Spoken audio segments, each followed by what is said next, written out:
오늘 본문은 창세기 1장 1절입니다. 태초에 하나님이 천지를 창조하시니라. 여기서 가장 중요한 단어는 하나님입니다. 천지를 어떻게 창조했느냐, 왜 창조했느냐 그런 것 이전에 이 모든 세계가 하나님 때문에 있는 것이다. 다시 말해서 하나님의 인격 때문에 있는 것이다. 그래서 이 1장 1절을 바로 만나면 이 세계를 만드신 하나님, 그 하나님의 인격을 알아가고 즐기고 싶은, 하나님의 세계를 알고 맛보아 기뻐하고 싶은, 그것이 가장 좋은 믿음이에요. 하나님의 세계니까 우리는 누리면 되는 거예요. 그런데 이사야 44장에서 우리가 만난 것처럼 우리는 만들게 하려고 해요. 하나님이 창조한 세계 속에 우리 거를 만들어야지. 그건 누더기 같은 것인데, 그 만들기를 이사야 선지자는 우상 숭배다 그러죠. 맞는 말씀이죠. 권력, 소유 다 인간이 만들어 놓고 인간이 그걸 숭배하잖아요. 그래서 제일 첫 번째, 이 세계는 왜 이렇게 존재하고 있는가? 하나님의 창조로 말미암아 이 세계가 있는데, 창조라는 단어에 두 가지가 써져 있습니다. 바라라는 단어와 아싸라는 단어가 들어있어요. 바라는 크리에이트인데 6번 나와 있습니다. 사실은 3번 나오고 사람을 창조할 때 3번이 나옵니다. 그리고 아싸는 make라는 단어인데, 이것은 7절, 11절, 12절, 16, 25, 26, 30일, 그 다음에 2장 3절까지 그렇게 나오고 있어요. 2장 3절에 보면은 이게 첫 번째 창조 얘기를 마감하는 첫 번째 창조는 이 세계가 하나님으로 말미암아 있다. 2장 4절부터 시작되는 두 번째 창조 얘기는 그 인간 세계가 지금 이러하다, 이것이에요. 그래서 마감하는 2장 3절에 보면 하나님이 그 일곱째 날을 복되게 하사 거룩하게 하셨으니 이는 하나님이 그 창조하시며 바라 만드시던 아짜 모든 일을 마치시고 그날에 안식하셨다, 그렇게 되어 있어요. 그래서 바라는 하나님의 가슴으로부터 직접적으로 현상화된 것이에요. 아짜는 이미 그렇게 현상화된 것들을 분화하고 조화시키고, 그 말은 목적성을 부여하는 거예요. 나무가 있는데, 나무는 창조된 것이죠. 나무의 본질은. 그런데 그 나무를 목재로 만들어서 의자로 만드느냐 탁자로 만드느냐, 이것은 그 나무에게 어떤 목적성, 기능성을 부여하는 것이죠. 그래서 이 바라가 완성이 되었고, 자, 이제부터는 바라 완성된 다음에 아짜는 계속되고 있어요. 그 모든 것이 서로 조화롭고 새로워지고 분화되고 또 합쳐지고, 이런 것들은 하나님의 경륜을 따라서 출발되어진 것이에요. 그래서 이 창조의 결론에 나오듯이 열쇠는 안식이에요. 안식하는 사람만 누릴 수 있어요. 하나님의 세계, 하나님의 사랑과 가슴이 물씬 나타나는 이 세계를 누릴 수 있는 사람은, 만드는 데 정신이 빠진 사람은 누릴 수가 없어요. 안식하는 사람만. 그래서 하나님의 창조, 바라와 경륜, 계속 그것을 통해서 무언가 이루어가고 계시는 경륜의 목적은 to enjoy, 누리기 위해서예요. 그래서 누리려고 하면 안식이 있어야 된다, 안식해야 된다, 그런 것이에요. 그래서 창세기 1장 7절과 그 9절을 보시면은 하나님이 궁창을 만들어서 궁창 아래의 물과 궁창 위의 물로 나눈다. 그 말은 이 공간을 만드시고 에어의 세계를 만드시고 하늘과 바다를 만드셨다, 그런 것이거든요. 그게 이제 아짜의 예지요, 하나의. 그러므로 창세기 1장의 목적은 how to가 아니에요. 어떻게 세상을 창조했느냐, 그걸 우리에게 가르쳐 주시는 게 아니에요. 어떻게는 굉장히 과학적, 현대적 시각이에요. 이 말씀이 선포되고 있는 4천여 년 전에는 어떻게라는 것은 별로 관심이 없어요. 예? 나무, 동물 보고, 이거 어떻게 누가 창조했어? 이런 사람은 없는 거죠. 예. 그러나 존재의 의미를 말해요. 그래서 특별히 첫 번째 창조 얘기의 그 결론은 사람이거든요. 사람은 누구이며 어떻게 살아야 하는가? 하나님께서 자기 형상, 자기 모양으로 우리를 창조하신 것은 이 하나님의 세계를 온전히 누리게 하기 위해서요. 그래서 다시 말해서 이 1장에서 우리가 만나야 되는 것은 우리의 존재 가치예요. 우리가 하나님의 형상으로 하나님의 모양을 따라 만들어진 것이다 하는 것이에요. 근데 존재 가치가 다른 말로 하면 의예요. 의가 없으면 가치감을 느끼지 못해요. 예, 그래서 만들기 아무리 해봐야 우리의 존재 가치감을 우리는 만들 수 없어요. 존재는 하나님이 창조하셨기 때문에 우리는 받아서 그것을 나눌 때, 내 생명을 나누어서 너가 복이 될 때 비로소 나의 존재의 가치를 느끼게 되지요. 그래서 이 하나님의 형상으로 창조했다고 하는 것은 하나님이 나누어지심으로 온 세계가 창조된 것처럼 우리의 생명이 나누어지는 곳곳마다 복된 새로운 일이 일어나는 것을 보여주고 있어요. 이 창조론 같은 것은 미복음주의의 인기 상품이에요. 그건 성경과도 신학과도 아무 상관이 없는 것이에요. 그저 그걸 주장해가지고 잘 팔리는 거죠. 그걸 한국 교회가 끌어들여다가 한국에서 그 창조론만 하시는 교수님이 있어요. 그런데 그 교수님이 이제는 교회까지 세우셨다고 해요. 내가 그분 믿어드릴 수 있어요. 어떻게 하면? 그 창조 세미나 무료로 하시면. 이분 그 세미나 할 때마다 돈을 엄청나게 받습니다. 이분 분명히 자기 연구는 성실하게 안 하실 거예요. 예. 창조론은 성경의 문제 아니에요. 인간이 만든 종교 상품이에요. 그런 데 쏙지 마시고 창조론을 읽을 때 하나님의 인격과 그 세계를 느끼고 그의 형상으로 만들어진 나의 생명도 나의 세계도 어떠해야 되겠구나 하는 것을 만나시면 창세기 1장을 바로 읽으신 거예요. 자, 1장은 이 세계를 이렇게 만들고 그 핵심이 인간 창조에서 결론이 나오거든요.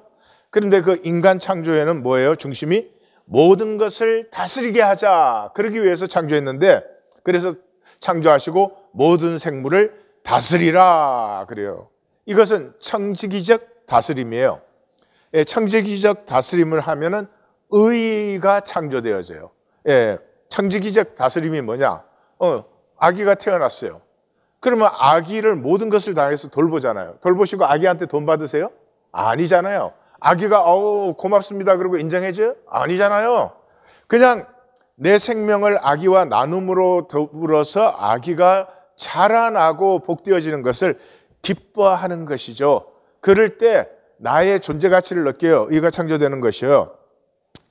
그래서 이 1장의 특징은 16절에 하나님이 해와 별과 달을 만드는데 해와 별과 달이라는 말을 쓰지 않고 The greater light and the lesser greater light 이렇게 복잡하게 표현을 해요. 다시 말해서 해와 달과 별은 그 당시에 전부 신의 이름이에요. 그런데 창세기 1장은 그것들은 너희가 숭배하는 신이 아니고 너희를 위해서 만들어진 좀 큰 광명, 좀 더 작은 광명에 불과한 거야. 너희는 그런 것을 숭배해서는 안 돼. 너희는 온전히 자유한 존재야. 자유해야 즐길 수 있죠. 억지로 즐기는 건 즐기는 게 아니니까요. 그러니까 자유함으로 즐기는 것이 즐김이고 그 즐김이라는 것은 자유함으로 섬겨서 내가 섬긴 자리에 가치가 창조되는 것을 즐기는 것이죠. 그래서 우리는 이 창세기 1장이 선언하는 가장 중요한 선언이 우리는 완전히 자유한 존재예요. 우리는 노예가 될 수 없어요. 하나님은 우리를 노예로 만들어서 하나님을 숭배하게 하는 것이 아닙니다. 그게 종교거든요. 하나님을 숭배해드려요. 하나님을 숭배해드리면 하나님이 더 위대해지나요? 우리가 숭배 안 해드리면 하나님의 영광이 없어지나요? 그런 엉터리 같은 일을 하셔서는 안 됩니다. 완전히 자유한 존재로 하나님 안에 하나님의 모든 세계를 마음껏 누릴 수 있게 해요. 그런 이제 딱 한 가지 얘기하시죠. 내가 임의로 먹되 선악과 열매는 먹지 말라. 내가 먹는 날에는 반드시 죽으리라. 그래요. 그러니까 아직 죽음이 없는 상태고 결코 먹지 말아라 이래요. 그러니까 그것은 뭐냐 그러면 선악과라고 하는 것은 피조물은 창조된 존재잖아요. 그러니까 무제한 자유는 극도의 불안이에요. 자유하게 하되 한 가지 제한이 있어야만 돼요. 아이를 기를 때 아이에게 바운더리가 없으면 아이가 그냥 혼란되어져 버려요. 인격 파탄이 일어나요. 그걸 또 너무 꽉 조여도 안 되겠죠. 아이는 자유하게 해줄수록 좋은데 아무리 자유해도 아이에게 어떤 바운더리가 있을 때 아이는 안정을 느낄 수가 있는 거예요. 그래서 선악과는 마치 이런 거예요. 맨하탄을 백인들이 샀잖아요. 근데 만약에 그때 사지 않고 이 원주민들에게 맨하탄을 우리가 쓰는데 1년에 1불씩 낸다. 그렇게 계약을 해서 지금도 1불씩 낸다면은 물론 1불 내고 마음껏 쓰죠. 그럼에도 불구하고 소유주는 누구예요? 소유주는 원주민이에요. 1불을 내는 한. 그러니까 선악과의 열매를 먹지 않는 한 모든 것을 마음대로 할 수 있대. 이 모든 것의 소유는 하나님이다. 소유주는 하나님이다.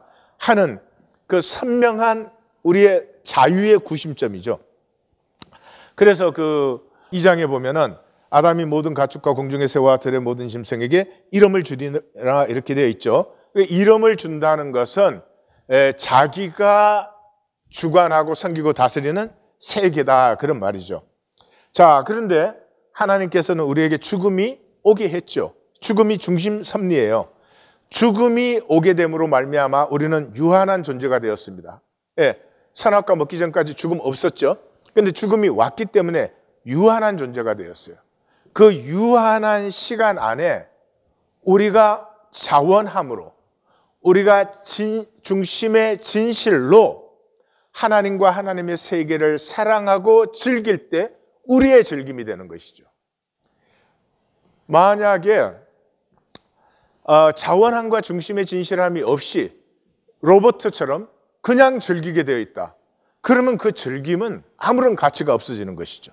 그래서 죽음이 임하고 우리가 유한에 한계 지어지게 된 것은 하나님께서 우리에게 자원하는 마음과 중심의 진실함을 싹 틔워서 이 무한 세계, 우리가 하나님의 세계와 하나님의 사랑과 아름다움을 누리도록, 그래서 생후에 나됨을 누리는, 다시 말해서 죽음은 진실성의 완성이에요. 그러니까 내가 하나님 열심히 믿고 사랑해요. 그러다가 죽을 것 같으니까 너 계속 하나님 믿으면 죽인다 그러니까 안 믿어. 그러면 그게 가짜죠. 죽인다 그러는데도 믿으면 진짜가 되는 거죠. 예화가 좀 그렇습니다만은 죽음으로 말미암아 우리의 중심의 진실과 자원함을 영원함으로 바꾸게 되는 거죠. 그래서 이 죽음에서 나뉘죠. 저주는 만들던 사람은 만들기가 끝나는 거죠. 죽음에서. 그러나 이 모든 세계를 하나님의 복으로 받을 줄 아는 사람은 이 영원과 무한의 누림이 열리는 것이에요. 그래서 이 죽음의 문제는 창세기 22장에서 이제 해결되죠. 사자가 이르시되 그 아이에게 내 손을 대지 말라. 그에게 아무 일도 하지 말라. 내가 내 아들 내 독자까지도 내게 아끼지 아니하였으니 내가 이제야 내가 하나님을 경외하는 줄 아노. 여러분, 자신의 죽음보다 더한 죽음이 자식의 죽음이에요. 그런데 하나밖에 없는 독자의 죽음은 자기 자신의 죽음의 몇백 배예요. 그런데 아브라함이 하나님께 그 이삭을 제물로 드렸거든요. 그러니까 죽음은 이해로 받을 수 없어요. 제 설명 듣고 다 이해해야 죽음에서 진실이 지켜지지 않아요. 죽음이 딱 왔을 때는 깨어져 버려요. 죽음까지도 받을 수 있는 신뢰가 믿음이에요. 다시 말씀드려요.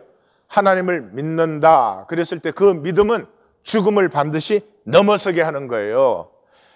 아브라함 안에 죽음을 넘어서는 믿음이 확정됨으로 말미암아 드디어 단절되었던 인간과 하나님의 관계가 다시 커넥트되는 순간이 이 모리아산의 순간이에요. 그래서 이것을 다윗은 잘 알았습니다. 그래서 중심의 진실함과 자원하는 심령을 구하고, 그 구해본 사람은 알아요. 내 중심의 진실이 얼마나 약한지, 내 자원함이 얼마나 쉽게 흔들리는지. 그래서 상한 심령이 되고 상하고 통회하는 마음이 되는 거죠. 여기서 주의하실 것은 원리는 하나밖에 없어요. 하나님이 세상을 창조하신 원리는 하나예요. 그래서 자연이 됐든 역사가 됐든 철학, 예술, 영적이든 육적이든 생명이 하나밖에 없는 것처럼 원리도 하나밖에 없어요. 마귀는 이걸 이원화시켜요. 그래서 성과 속으로 나누어서 믿음을 이 시간과 공간으로 구분시킨 종교 자리에 나와서 종교 시간에 하나님을 숭배하면 그게 믿음이라고 그래요. 그것은 절대로 죽음을 이기지 못합니다. 죽음의 모든 것이 빼앗겨버린 허무밖에 남지 않는 것이에요. 자, 두 번째 창조는 2장 4절부터인데 이 인류는 왜 이렇게 존재하고 있는가 하는 것이요. 여기에는 톨레도시라는 것은 족보, 대략, 약전 이런 단어들로 회복되는데 그게 10번 나와요. 다시 말해서 아브라함까지 10사건을 소개하고 그 10사건을 통해서 지금 인류는 이러한 세계 속에 들어있다 하는 것이에요. 그러니까 첫 번째 창조 1장 1절에서 2장 3절까지는 인간의 존재의 가치와 의미를 선포하고 있다면 2장 4절로부터 이제 가까이 말하면 4장 26절까지는 그 인간이 만든 세계가 이러한 세계가 되어 있다. 다시 말해서 하나님의 구원이 필요함을 강조하고 있는 것이에요. 그래서 2장 4절의 시작이 이것이 천지가 창조될 때에 하늘과 땅의 내력이니 이게 톨레도 여호와 하나님이 땅과 하늘을 만드시던 날에 이렇게 시작되고 그 10번의 톨레도트가 거기 기록된 대로 나와요. 마치 예수님의 족보를 보면 14대씩 3번이 나오거든요. 근데 그게 상징적이죠. 제일 첫 번째 14대는 아브라함에서 다윗까지예요. 다윗까지인데 430년 종살이 기간도 빠져 있고 약속의 땅에 들어간 396년도 싹 빠져 있어요. 그 14대 훨씬 넘죠. 그 다음에 두 번째는 다윗에서 포로까지인데 여기서도 요람에서 유시아까지 3대가 생략되어 있고 멸망기의 세 왕도 싹 생략되어 있어요. 세 번째는 포로기에서 예수 그리스도까지인데 시드기야가 생략되어 있고, 그러니까 다시 말하면은 10번, 14번 이거 다 상징적인 의미를 말하는 거지 이거 가지고 역사 기록한 것은 아니다 이 말이죠. 그래서 로마서에 보면은 그의 아들에 관하여는 육신으로는 다윗의 혈통에서 나셨고 성결의 영으로는 죽은 자들 가운데서 부활하사 능력으로 하나님의 아들로 선포되셨으니 곧 우리 주 예수 그리스도시다 이렇게 되어 있어요. 예, 여기 참 번역을 이렇게 해서 그런데요. 성결의 영이라는 게 뉴마하기오수네이 그런 단어예요. 그 하기오수네이라는 것은 거룩하다는 거예요. 다시 말해서 성령이에요. 성령. 육으로는 다윗의 혈통, 성령으로는 부활로 하나님의 아들로 선포되었다. 부활로 아들로 선포된 것은 뭐예요? 온전한 순종을 드렸기 때문에. 그래서 예수 그리스도는 새 아담이다. 첫 번째 아담은 불순종했잖아요. 그래서 육이 되어버렸잖아요. 근데 이 두 번째 아담은 온전한 순종 드려서 그 온전한 영으로 회복된 영으로 우리에게 이제 구원의 씨앗이 되었다. 그런 것이죠. 그래서 죄는 선악과를 먹은 것인데 그 선악과 먹은 건 왜 그랬어요? 하나님같이 되려고 했죠. 근데 피조물은 창조주가 될 수 없죠. 그러니까 존재적으로 하나님같이 될 수 없으니까 보이기만 하나님같이 보이려고 하는 거예요. 근데 이게 참 마귀의 속임의 역설이죠. 내가 완전하게 보이려고 할수록 수치와 두려움은 더 많아지는 거예요. 왜요? 내가 완전하지 않으니까. 그래서 이 자기 중심의 인간의 대표가 이제 가인으로 나오죠. 그러니까 이 가인은 하나님과도 통하지 않고 형제와도 통하지 않는 탄절의 사람이에요. 4장 5절을 보면은 가인과 그의 재물은 받지 아니하신지라. 그러니까 가인의 인격도 안 받았어요. 재물만 안 받은 게 아니라 가인이 몹시 분하여 안식일. 그 왜 안 받았는지 그 뒤 설명 나오잖아요. 이 가인은 하나님에게조차도 자기 중심이에요. 자기가 드렸는데 안 받았다고 분하고 안색이 변하는 거예요. 이게 종교인이에요. 그 스스로 그걸 점검을 참 못해요. 예배 나와서 정말 자기 마음대로 해요. 예배 드리다가 나가는 사람도 난 봤지만은 그걸 예배라고 해요. 그래서 여호와께서 가인에게 이르시되 내 아우 아벨이 어디 있느냐? 그가 이르되 내가 알지 못하나이다. 내가 아우를 지키는 자이니까. 이 아우를 지키는 자인 이게 뭐예요? 의를 버린 자죠. 의는 뭐예요? 내가 너에게 복됨으로 너가 복되고 아름다워질 때 내 가치를 느끼는 것인데 내가 아우를 지킬 필요 없으니까 아우와 나와 단절되어 있고 나에게서는 의가 창조될 일이 아무것도 없죠. 의로 섬긴다는 말은 기쁜 책임감, 선한 청지기로서 그렇게 해줌으로써 내 존재 가치를 느끼는 것인데 그것이 없어진 인간이에요. 단절돼서 자기중심이에요. 자기밖에 몰라요. 그래서 결과가 뭐예요? 밭을 갈아도 땅이 다시는 그 혈육을 내게 주지 아니할 것이요 너는 땅에서 피하며 유리하는 자가 되리라. 다시 말해서 생명 없는 삶이에요. 생존이 있을 뿐이에요. 생명의 열매가 맺히지 않아요. 그래서 아모스 선지자는 이렇게 말씀하죠.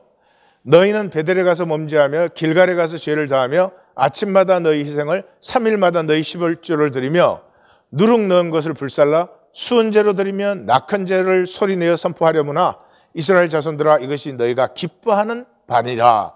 베델과 길갈은 제단이 있는데요. 거기 가서 종교 제사 드리는 것을 너희가 기뻐한다. 종교는 성실해요. 함부로 할 수 있는 사람 없어요. 종교에서. 종교는 나름대로 성실하고 열심히 해요. 그런데 하나님을 아는 것, 하나님을 만나는 것에 대해서는 참으로 무관심이에요. 이 참 이상한 역설입니다. 자, 그리고 이 세계에서 우리는 노아의 홍수를 만나는데 이 노아의 홍수의 의미는 1%의 가능을 버리시지 않고 세우시는 하나님이에요. 다시 말해서 남은 자의 역사예요. 우리가 어떤 물건이나 사람을 볼 때 그 사람의 99%가 부패했다. 우리는 버립니다. 그런데 1%의 가능성을 붙들어주시고 새롭게 하시는 하나님. 그래서 홍수의 결론이 뭐예요? 내가 다시는 사람으로 말미암아 땅을 저주하지 아니하리니 이는 사람의 마음이 계획하는 바가 어려서부터 악함이라.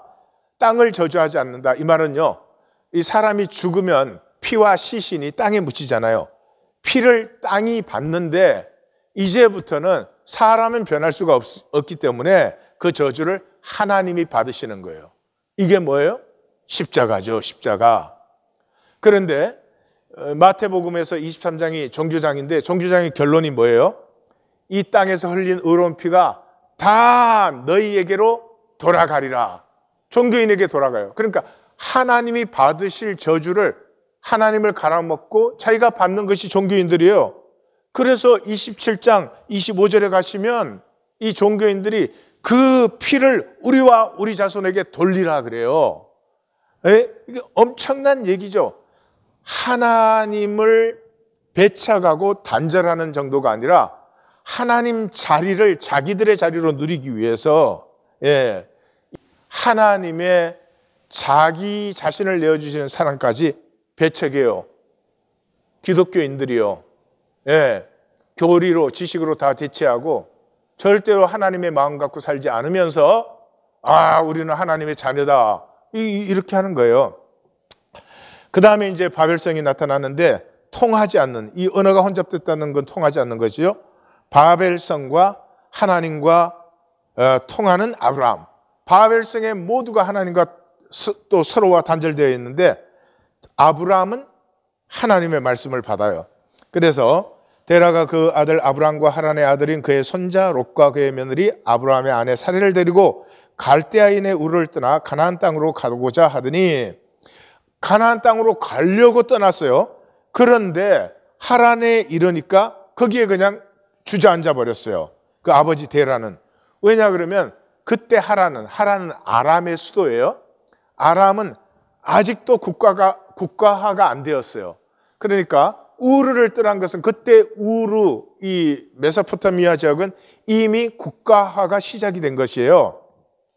그래서 이 국가화,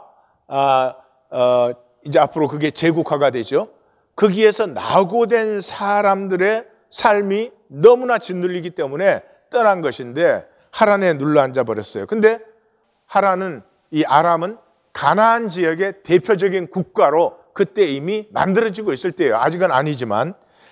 그래서 여호와께서 아브라함에게 말씀해서 그 본토 친척 아비의 집을 떠나라 했을 때 말씀을 따라갔고, 롯도 그와 함께 갔으며 아브라함이 하란을 떠날 때에 75세였더라. 그러니까 이 말씀을 아버지조차도 결국은 받지 못한 말씀을 아브라함이 받아요. 하나님의 말씀을 받는 한 사람, 여기서부터 인류 역사에 새 여명이 피어나고 있는 것을 보여줘요. 오늘 성탄입니다. 하나님께서 육신을 입고 우리에게 오셨어요. 그 첫 번째 의미가 뭐예요? 종교에서 자유케 하시려고. 마태복음은 선명하잖아요. 예수님의 사역의 두 기둥을 딱 세워요. 호세아 6절을 인용하셔서. 그래서 9장 3절과 12장 7절에 나는 자비를 원하고 제사, 종교를 원하지 않는다 하는 하나님의 마음을 알아라. 이것이 예수님 사역의 중심이죠. 두 번째, 이 말씀으로 온 세계가 창조되었어요. 세계의 본질을, 말씀을 받아 하나님의 복을 누리게 하시려고. 하나님은 복이시고 그 복은 생명이에요. 왜 이 세상이 복이 없느냐? 그 하나님, 이 세계를 창조하신 하나님의 사랑의 인격을 배척하고 스스로 만들기, 다 자기 만들기에 미쳐 있어요. 표정 하나도 아주 조작되어 있고 그게 아주 자기 스스로도 수치스러우면서도 그거에 평생을 보내요. 다시 말해서 생명을 버리고 생존에 올인한 거죠.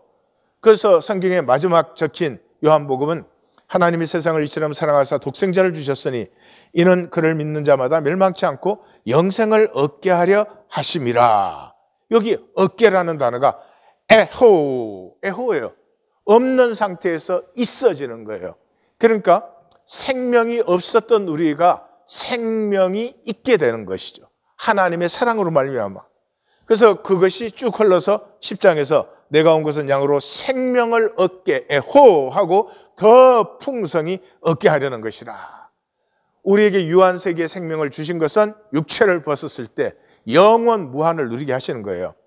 그리고 마지막으로 제일 중요한 것이 말씀을 받게 하시려고. 말씀을 받으려면은 들음이 있어야 돼요. 들음이 있은 다음에, 들은 다음에 갈등을 해야 돼요. 부글부글 끓어올라야 돼요. 쓱 듣고 이해하고 스쳐버리는 사람은 말씀을 절대로 받지 못합니다. 그리고 그 부글부글 끓는 갈등 속에서 나누고 고백이 되어질 때, 그때 생명 변화가 일어나요. 생명 변화는 우리의 노력으로 되는 것이 아니고 우리 속에 있는 하나님의 형상이 열리고 피어나는 것이거든요. 이게 갈등에 쩍쩍쩍 검이 갈 때에 피어나는 것이지 우리가 노력하는 것이 아니에요. 그래서 예수님이 하신 일이 뭐예요? 이에 12를 세우셨으니 이는 자기와 함께 있게 하시고.